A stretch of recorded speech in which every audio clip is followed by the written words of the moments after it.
Manoj K Jayan, Lal എന്നിവരെ കേന്ദ്ര കഥാപാത്രങ്ങളാക്കി ജോമോൻ ഒരുക്കിയ ആക്ഷൻ ചിത്രമായിരുന്നു ഉന്നതങ്ങളിൽ. ചിത്രത്തിൽ രക്ഷകനായി അവതരിക്കുന്ന അതിഥി വേഷത്തിലാണ് മോഹൻലാൽ പ്രത്യക്ഷപ്പെട്ടത്. 2001 റിലീസ് ചെയ്ത ചിത്രം വലിയ പരാജയമായിരുന്നു. ഫാസിലിന്റെ മകൻ ഫഹദ് ഫാസിലിന്റെ ആദ്യ ചിത്രമാണ് കയ്യെത്തും ദൂരത്ത്. മമ്മൂട്ടി അഡ്വക്കേറ്റ് ഗോപിനാഥൻ എന്ന അതിഥി വേഷത്തെ അവതരിപ്പിച്ച ചിത്രം വൻ പരാജയമായിരുന്നു. ശാലിനി കുഞ്ചാക്കബോബൻ ജോഡികളെ ഒരുമിപ്പിച്ച് ഹരിഹരൻ സംവിധാനം ചെയ്ത ചിത്രമാണ് പ്രേം പൂജാരി. സംഗീതത്തിന് പ്രാധാന്യം നൽകി ഒരുക്കിയ പ്രണയ ചിത്രമായിരുന്നു ഇത്. ചിത്രത്തിൽ മമ്മൂട്ടി അതിഥി താരമായി എത്തിയെങ്കിലും സിനിമ പരാജയപ്പെട്ടു.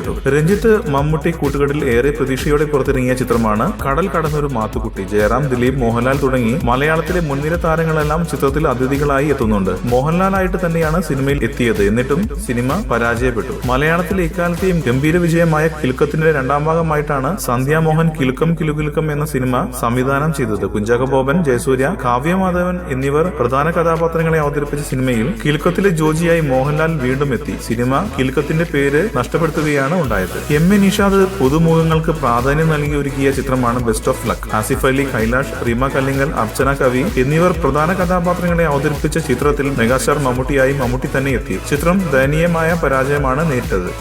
കൂടുതൽ സിനിമാ വാർത്തകൾക്കും വിശേഷങ്ങൾക്കും ഇപ്പോൾ തന്നെ സബ്സ്ക്രൈബ് ചെയ്യൂ മലയാളം ക്രിയേഷൻസ്.